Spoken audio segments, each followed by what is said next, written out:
Okay, real quick, your minor 4. I say real quick because I just did this a bunch of times and messed up, and this time I'm going to do it real quick. Just watch. Minor 4 chord. It's when you take a 4 chord, which is always major in a major key, 1, 4, 5, those are your 3 major chords, and you make it minor. That's it. Okay, next video. No, I'll show you. I'll show you what I mean, and you'll have a sense of what it's for. Summary, it makes it a stronger cadence to go for, it makes it a stronger cadence than 4 to 1. So 4 minor to 1 is even stronger. Now, what I mean by stronger, here's what I mean. I mean it wants to be resolved even more, and it's when you do resolve it, it's even more distinctly satisfying. So here's a 4 to 1 in the key of C. My 1, 4, 5 is going to be C, F, G. Okay, so a 4 to 1 would be F, C.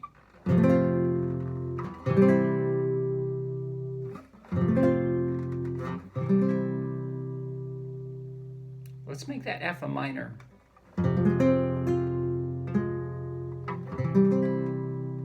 You hear that? That's what I mean by a more powerful cadence. Now, here's what it's kind of analogous to. 5-1 is the most powerful cadence we know of. Sorry, we're in key of C. 5-1. But, except for 1, 5-7. Remember that? Oh, now it's even stronger. Somehow we just added that one note, and it really wanted to go back to the C. I mean, if you're on 5, remember, it's totally fine to go to 4. You don't have to, or to some other chord. You don't have to go straight to the 1. In some versions of classical music you did, but you certainly don't. But it kind of wants to, in the sense that, 5-1, yeah, obviously. But this 5-7, oh, there's like one option it's pointing to with like laser eyes. Come on, it's just like, I want to go home. Take me home. Now, you don't have to. You don't have to resolve it. You can still go to the 4 or something, delay it, but you're distinctly delaying it, even more so than when it was just 5. So 5-7, it's more attention, more wanting to go home. Okay? And that's kind of what we're doing when we go and make the 4 minor. There's a 4, minor 4, 1. And here's why it works. Remember back on 2 videos ago when we were talking about sixths, and I was saying when you add notes and subtract notes from chords, you draw attention to them and you create little mini melodies across the chords, right? I think what was I doing?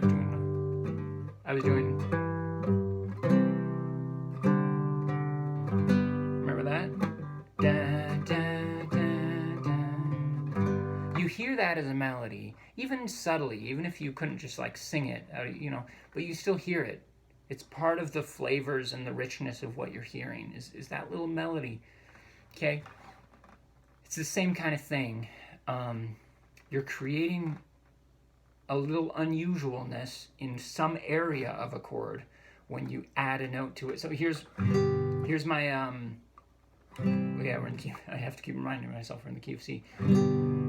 So G's my 5. That's now the new note. It's not weird, but the one that's standing out. It's added on top of the 1, 3, 5. It's an added note. And that's the one that really wants to be resolved.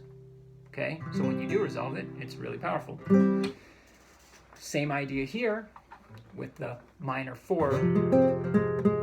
That note is my 3rd. It's normally here when it's a regular 4 chord to the 1. La, da. Now that's all well and good. There's nothing wrong with that. I'll do it a million times. I'll do it more often than I will this coming thing. But listen to the power of this. Da, da, da. Okay? So all that I'm doing is hitting playing that note on its way to this one. Because that, just as a melody, da, da, da, has a certain power to it, a certain momentum to it, that this doesn't have. Da, da. It doesn't mean it's better, but you can see why it's different, right? You can see why it stands out the way it does, and you can see why that makes the chord change work the way it does. It's that little melodic thing that you're hearing.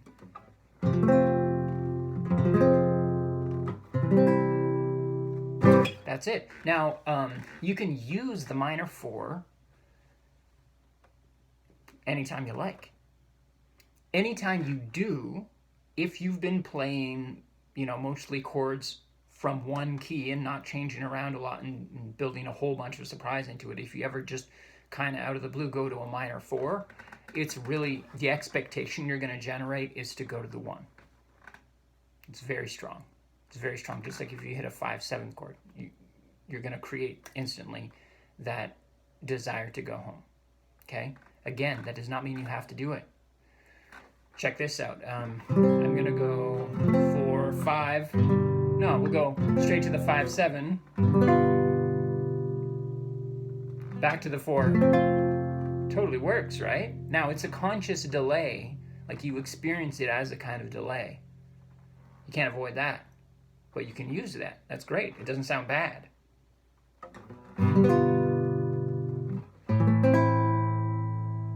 That's a little surprise cadence there, but you don't have to go from the 5/7 to the 1. Similarly, you can just hit the minor 4. It wants to go to the 1. You hear that. You can't not hear it, right? But that still works.